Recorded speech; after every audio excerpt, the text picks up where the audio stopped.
welcome back to this channel. It's Resident Internet Psychic Medium and Spiritual Advisor, Mr. Rain, and today I felt like running my mouth, just a little.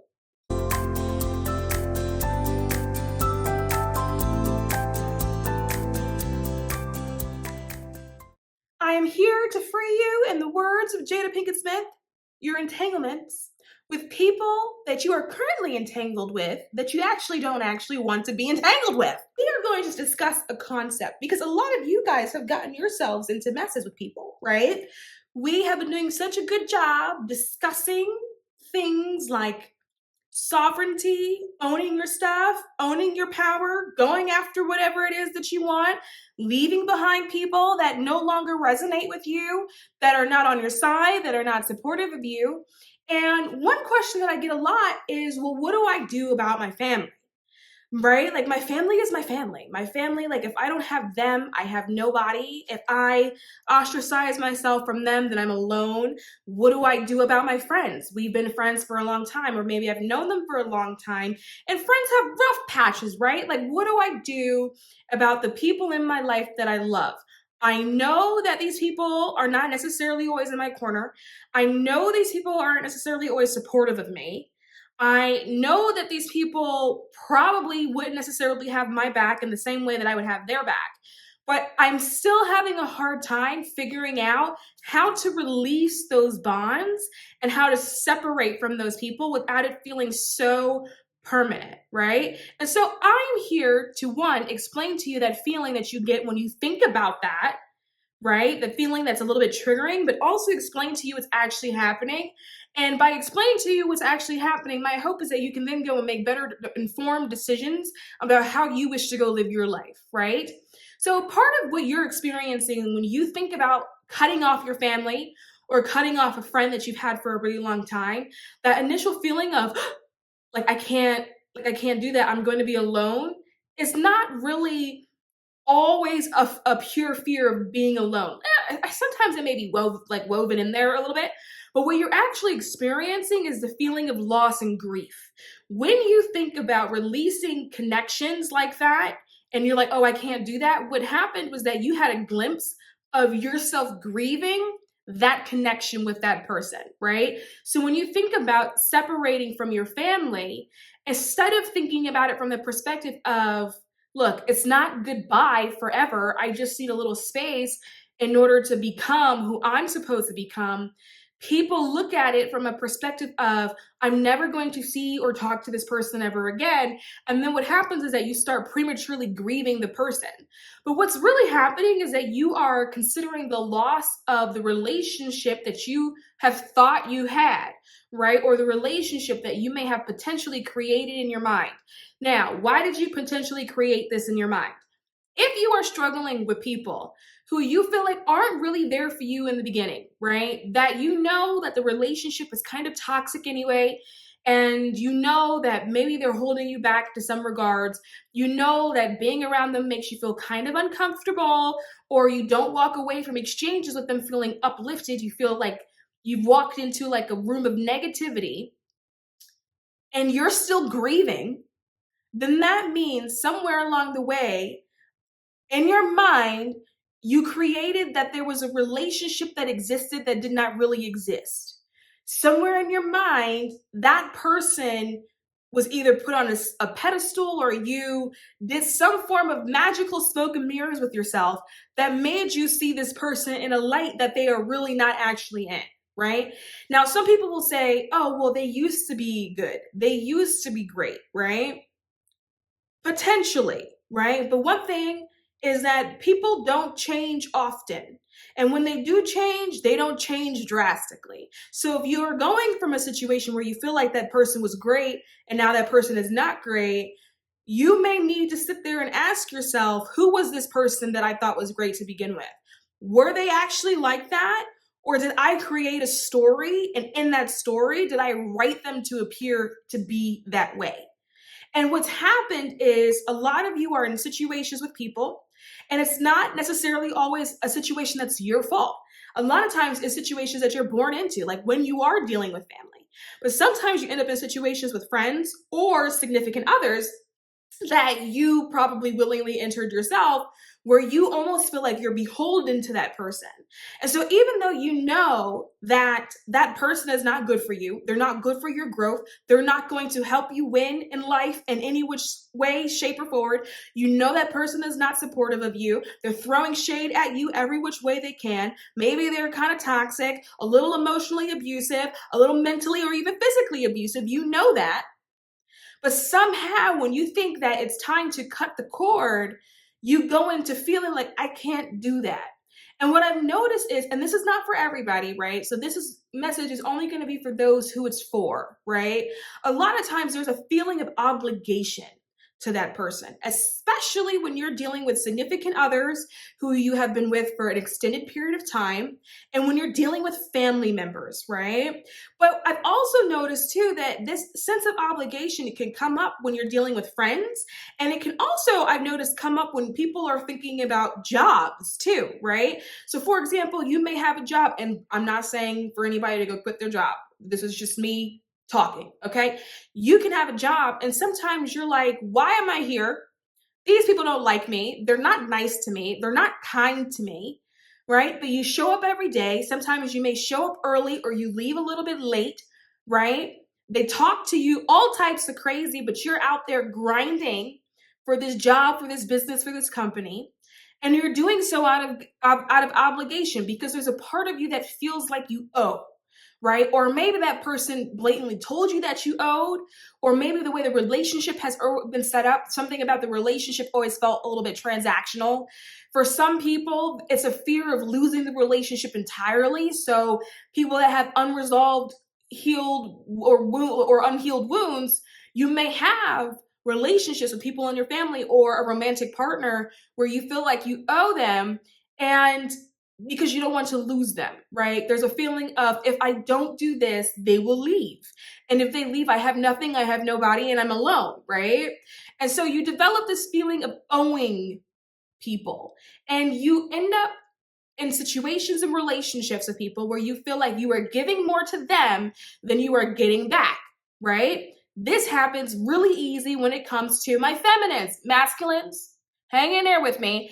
And if you're still here, then use this as an opportunity to, develop some empathy when it comes to your feminines. This is a big deal when it comes to a feminine, because particularly if you identify straight with being a woman, right? What do we have to deal with, right? These days, we are probably funding a minimum of 50% of the bills, if not all of it. We are working, if either at the same amount as the men are or more hours. We're the ones with the kids. We're the ones taking care of the kids, taking care of the family, taking care of the man, right? We got to come home from work after being yelled at all goddamn day, and then clean the house, help the kids with the homework, give the kids a bath, and then rub one out for the man because that's what he wants. And then at no point in time does someone say, did you actually have an opportunity to sit with yourself for a little bit, right? Did you actually have an opportunity to eat? Right? And so why are we doing it? Because there's a feeling of obligation to the family, to the man, to the kids, whatever, right? There's a feeling of obligation to the family unit, because if the feminine does not do it, who's going to do it? We know that if the woman does not step up, the house will fall apart, right? And so there's this feeling of obligation that's there. And when you're thinking about a significant other, you think, well, they love me through all my pain, through all my hurt, all the times where I was living in active trigger, they dealt with me and they dealt with my crap, right? And so because of that, I am now obligated to that person. And then what happens is you become so obligated that you end up in situations where it's unfair and it's unbalanced. You have then pledged duty and commitment to a person or a situation that has not pledged duty or commitment to you. And so what I want to explain to you is that there is a difference between something that's obligation and something that is reciprocal. Obligation versus reciprocity. And you have to learn how to distinguish between the two, because that helps you understand when you separate from a situation versus when you don't. If you are in a situation that is truly reciprocal, then you know that you are in the most balanced and fair situation that you can actually end up in. Nothing will ever be 50-50. We're not numbers, okay? This isn't math. We're dealing with humans. There will never be something that's actually 50-50. But we can have things and situations and relationships and dynamics, human dynamics with people that are a little bit more balanced versus what the majority of people are in, which is obligatory relationships. In addition to the obligation, a lot of times people also end up in these situations because the person that we feel obligated to at some point along the way has either done or communicated something that made us feel like we had to be obligated to that particular person, right? And when you're dealing with family dynamics, especially because those dynamics start when we come out of the womb, sometimes those dynamics are so deeply, deeply ingrained into the family dynamic that it may not necessarily be something that you're conscious of right away. But you can have people in your family that make you feel like you're obligated to them when that person has never done anything to you. We see this a lot when it comes to parents, right? And people cutting their parents off, and then other people saying, oh, why did you do that? That's your mother or that's your father. And then you have people going, no, you don't understand, right? I'll give you an example. You know, I like to use my life as a PowerPoint. I have a father. I haven't seen that man since I was 12. Not only have I not seen that man since I was 12, that man has not made any attempt to see me. I'm in my 30s, by the way. That man moved on with his life. He remarried, didn't tell nobody. I didn't know that he had a wife and that I, in theory, had a stepmother until I was like late 20s, right? Now that this man is towards the end of his life, this man wants a lot of my attention. Now, mind you, we have gone many years without talking to each other. I have gone many birthdays without hearing from this man. Now this man is old. He's reflecting on his life. He is a step wife, or he is a wife of a stepmother, I guess. And he has stepchildren who have left, and none of them see about him anymore. So now he's in a place where he is trying to look at me, because I'm his biological daughter. And I'm like, I don't know what you want me to do about it. I have no interest. He'll call and I don't pick up. Why? Because I'm not obligated to. I don't really know too much about you. I recognize that you provided the sperm. Great. Thank you so much for that, because I came out terrific. You know, but in terms of deeper obligation, there's damn sure no reciprocity, because you went a long time of life without ever being present. But now you have a thing where you're like, well, why don't you talk to me? You know, when people get old, why don't you see about me? They start doing that thing and you're looking at them with, well, did you see about me? You never saw about me. Why do I need to see about you? Can I borrow a couple of bucks? Well, did you ever give me money? I don't remember any form of child support coming into the household. I very vividly remember my mother struggling, right? So, but now there's this idea that I do for you on account of having some form of biological relationship, right? And so what's happening is there is this unspoken dynamic that has formed where it's obligation, right? And the reason why it's unspoken is because it's a father-daughter dynamic.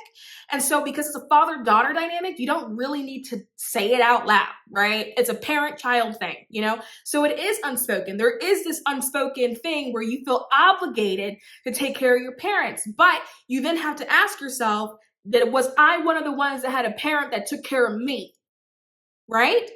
So I want to do something for you really quick. I want to read the difference between obligation and reciprocity, because you do know I love a Merriam, I love a Webster dictionary. Okay, now obligation, an act or course of action to which a person is morally or legally bound, a duty or a commitment. Half of you guys are in relationships with people. And when I say relationships, I'm not necessarily talking just romantic relationships. You are in dynamics with people where you feel like you are obligated to these people and these people are hurting you. These people don't respect you. These people don't do anything that would demonstrate or suggest that they care about you in any which way, shape, or form. These people, for some of you, have actually been very vocal and outwardly expressed that they don't want you to win, that they don't want you to succeed, that they would actually prefer that you suffer. And a lot of you are walking around holding on to these relationships, feeling obligated to these people, and you are not legally bound to them.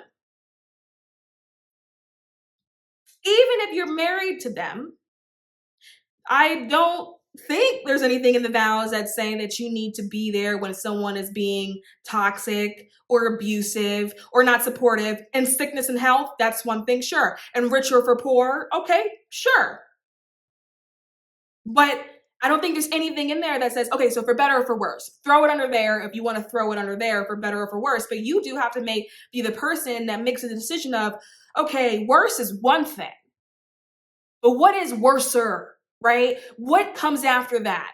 Because if the vows say for better or for worse, there's a whole lot of other words that describe situations and scenarios that are worse than worse. And for you, you have to make a decision of which one do you stop at?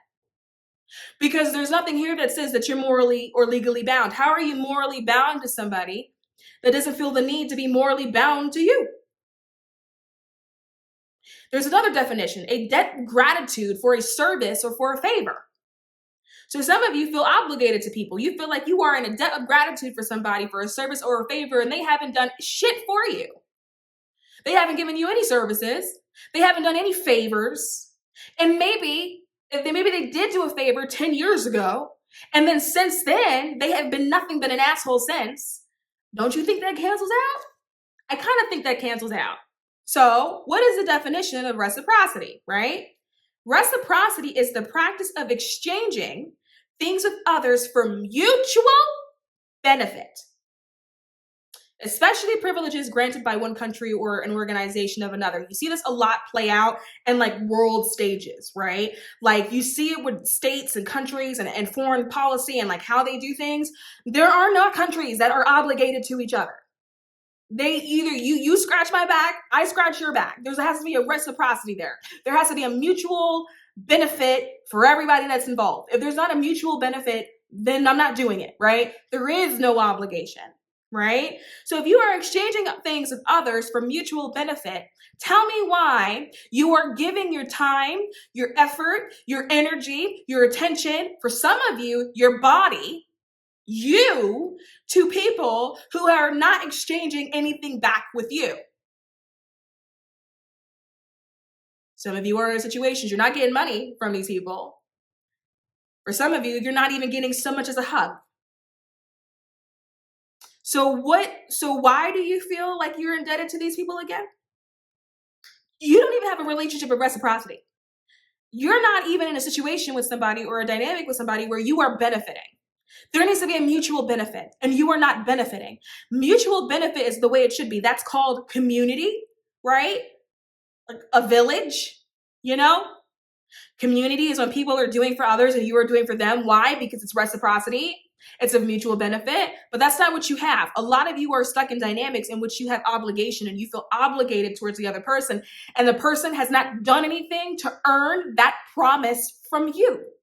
So you're sitting there saying, well, I can't do this thing I want to do. I can't define my family. I want to, okay, I'll give you some real world examples. I love this person.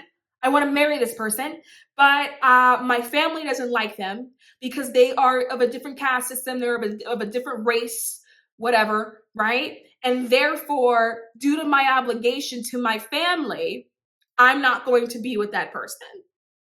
So you're just going to die alone? Is that what this is? Or you're going to marry someone that you don't actually love because you're obligated to your family? You have made a promise to your family when that family can't even consider the fact that them doing what they're doing is harming you. Some of you want to move. Why? To explore your own life. Maybe you want to go to school. Maybe you want to travel. Maybe you want a taste of freedom. And you're not leaving because you're saying, I'm obligated to take care of my family. Fine. But when is the last time you felt like your family took care of you? It's been a long time, hasn't it? Because there is no reciprocity. There is no exchange for mutual benefit. You are pledging duty and commitment to somebody when that person hasn't promised you anything. Why? You have these friends that are around you that don't do anything for you other than hold you back. Why do you feel obligated to that person? And because of this, you are not making choices that you know need to be made for self.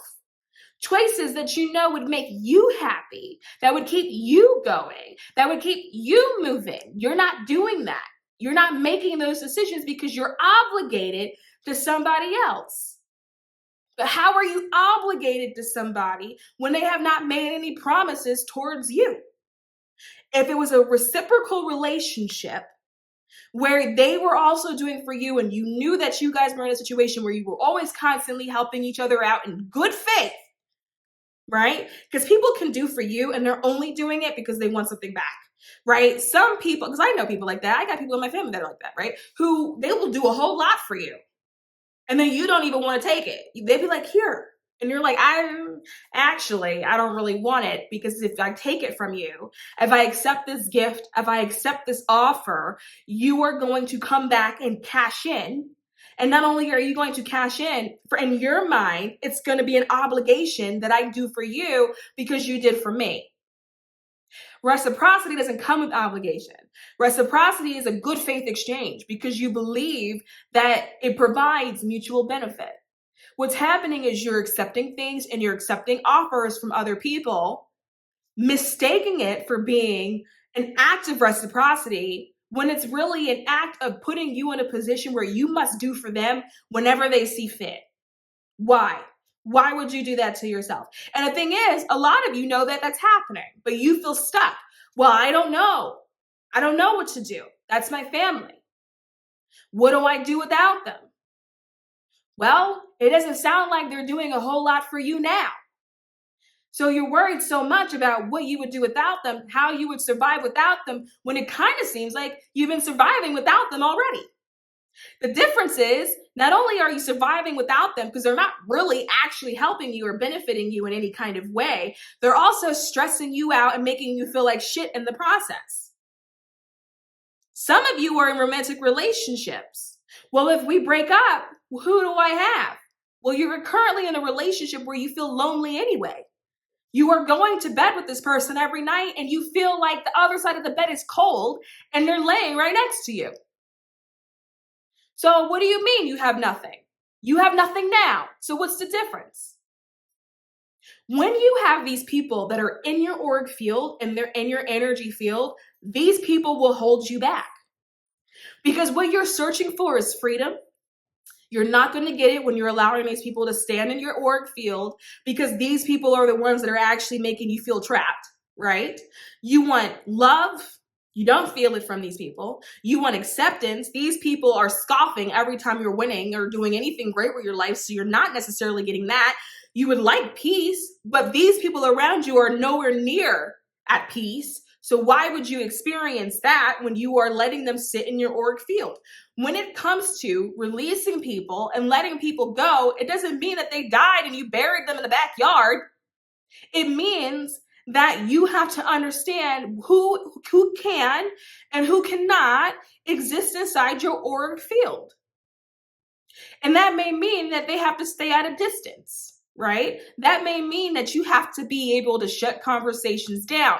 And if you feel like you don't have the strength to shut them down, not allow yourself to get roped into the conversation in the first place, because you have places to be and you have places that you want to go. However, you know intuitively that you've got all these people in your life that are not going to help you get there, who are holding you back from actually accomplishing and realizing the life that you would actually like to have for yourself. Because you're confusing the idea of obligation and reciprocity. You are keeping these people close to you because you feel obligated to these people. Because they're family, because they're friends, because they're your significant other. No. Don't be obligated to anyone that hasn't promised you anything, okay? People see it in work all the time. The amount of you that are in situations at a job where that job makes you feel like you should be grateful because they employed you, because they're paying you. Like you should feel obligated. So you go to work every day, they treat you like shit, but you're still going. Not saying that you should quit, right? Have a plan. Jesus Christ. Take everything as like just you okay, you got it. But they're treating you like crap, but they're still making you feel like you should take it because they're paying you. Like it's a gift to work there and be treated like crap. So you feel obligated because what am I supposed to do? That's my job. I got to do it. Instead of acknowledging the situation for what it really is. No, there's an agreement in place. The agreement is I render services and you pay for my services. That's not an obligation. It's an agreement, right? It's a contract for some of you guys. But I rendered services. Therefore, you should pay me. There is no, oh, I should feel grateful that you're paying me when I'm the one over here rendering services for you. No. So I'm now assigning you homework. It's been a minute since we've had an assignment. I want you to take a moment when you're quiet and you're calm to examine all of the relationship dynamics you have in your life and examine whether or not it's a relationship of obligation or if it's a relationship of reciprocity.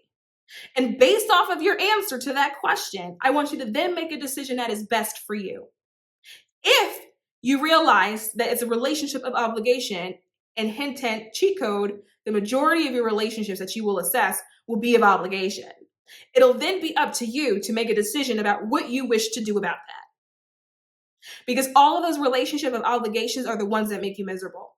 Typically, when you are in a relationship dynamic that is genuine, good faith reciprocity, those are the people in your life that you feel good about. Those are the people in your life that you like having around. Those are the people in your life that you like spending time with. Everybody else is probably a relationship that has a level of obligation to it. And those people on a Sunday, Monday, Tuesday, Wednesday, Thursday, and a Friday, Saturday, are the ones that are making you miserable. So once you assess whether they fall into the obligation bucket or the reciprocity bucket, it is your decision to decide what you actually want to do with those people. Because you know in your heart of hearts that if you continue with the cycle that you are on with these people, that you are not going to end up where you would like to be. You know that you won't. And this is me calling you out about it because you need to hear it. With love, of course. I'm going to leave that here. And as always, if you like what you see, subscribe to this channel. And if we don't meet again, I'll see you next lifetime.